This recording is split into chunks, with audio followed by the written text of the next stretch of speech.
Good morning on this beautiful Monday. It's April 20th. And boy, we're just moving right along in this year. Hey, we have a story that Jesus told about a man that left a gift for three men right after this.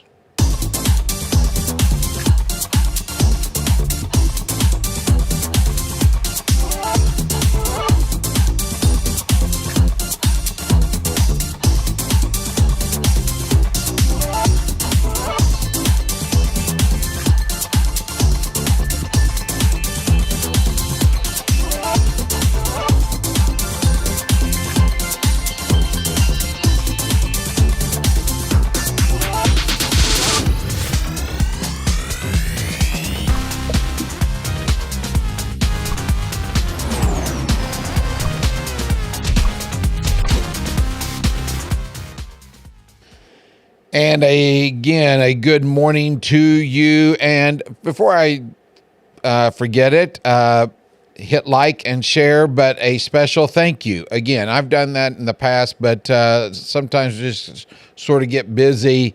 And I just want to say thank you for taking the time out to watch, inviting me in your living room or at your breakfast nook or on your computer, at your office, on your phone, whatever it may be. I appreciate if you take the time to watch these each week and to like them and share them, pass them on.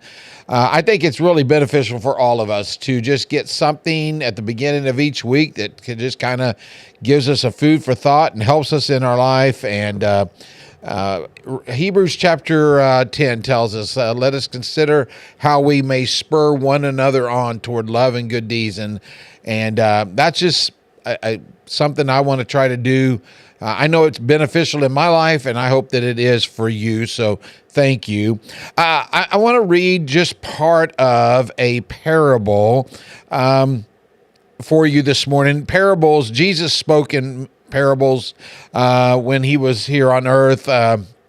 And a parable in its simplest definition that I learned a long time ago is an earthly story with a heavenly meaning. And there were at least 40 parables that are recorded or that are accredited to Jesus. There are other parables in the Bible. There are parables in the Old Testament.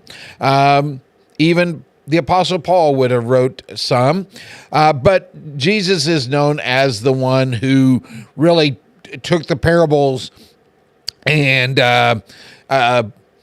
took them to a greater extent. And there were some of the parables that Jesus taught that he explained, and there were a lot of the parables that he told the story and left the listener to try to figure out what was going on. And some of them figured it out right then. And for some, it took a while. And that was part of his process. And even today, the parables that we have heard, probably the most popular ones are like the Good Samaritan or the parable of the lost boy. We've probably heard those so many times that we've pretty much been coaxed and programmed into what they mean. But I think if we took the time to slow down and really read them, we'd understand them a little bit deeper and what it is for our life. Well, that being said, in Matthew 25, there is a parable that Jesus tells about a man who has gone away on a journey. Now, in the spiritual side of things, the heavenly meaning is we know that he's the one that goes away. But before he leaves, he's telling this story that he called three of his servants in, and he gave to each of them a talent according to their own abilities. Now, I'm going to explain to you, talent in Jesus's day was a sum of money. Okay, we look at it as a natural ability or gift, which I'm going to kind of tie in with this morning. But he's telling about that he gave one man 5 talents, which I learned just a few weeks ago that a talent was, the value was about a little over $1,000. So one man's given 5,000, one man's given 2,000, one man's given 1,000. Now, please understand, all three of them receive something, and actually all three of them receive enough to do something with it. None of them are told to do anything, but we know, if you've heard this story before, that the first two took theirs and went and doubled it. Immediately they went to work, but the third man took his and he dug a hole in the ground and he buried it. Well, the man comes back. The owner, the master, comes back. Again, Jesus is telling what's going to happen when he returns. But here's what happens. He said the master found that the first one had doubled his. He went from 5 to 10, and he said, "Well done, good and faithful servant. You've been faithful with a few things. I will put you in charge of many things. Come and share your master's happiness." And the man with the 2 bags of gold, some of them will say talent, some of them will say money. My version uses the term gold. "Master, you have entrusted me with 2 bags of gold. See, I have gained 2 more. His master replied, "Well done, good and faithful servant. You have been faithful with a few things. I will put you in charge of many things. Come and share your master's happiness." Now, we know how this plays out, and I'm going to read it, but we have to understand that the first time Jesus reads this, or not reads it, tells it, those who are listening, his disciples, just automatically think, okay, well, we know what's going to happen to the third one. See, we know what happens, but in their thinking, okay, well, the one with 5 doubled his, the one with 2 doubled his. Well, yeah, we know the one guy buried his, but, well, maybe he changed his mind. No, here's what happens. Then the man who had received 1 bag of gold came and said, "I knew that you are a hard man.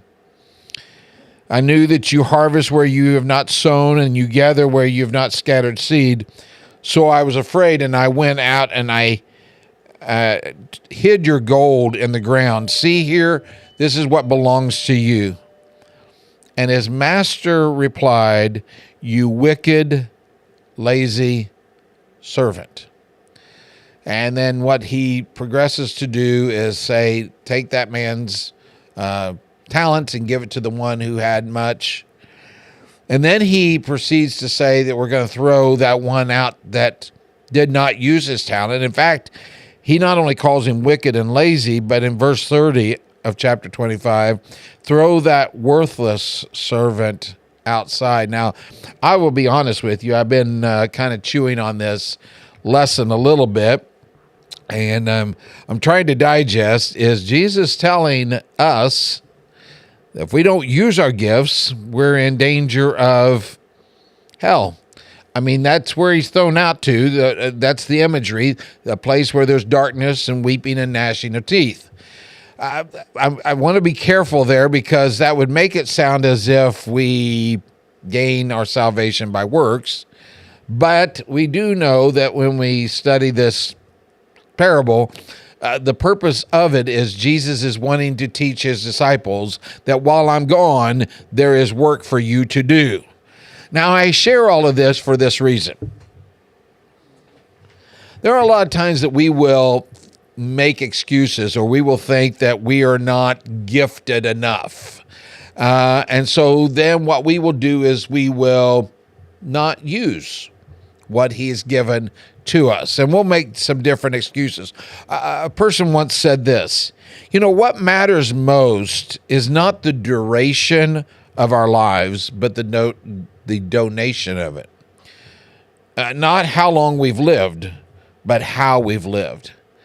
I'm just going to run through a quick list of familiar characters, individuals in the Bible who had valid excuses of why they didn't think they should be used for God, or had some setbacks. For example, Abraham was old, and Jacob was insecure.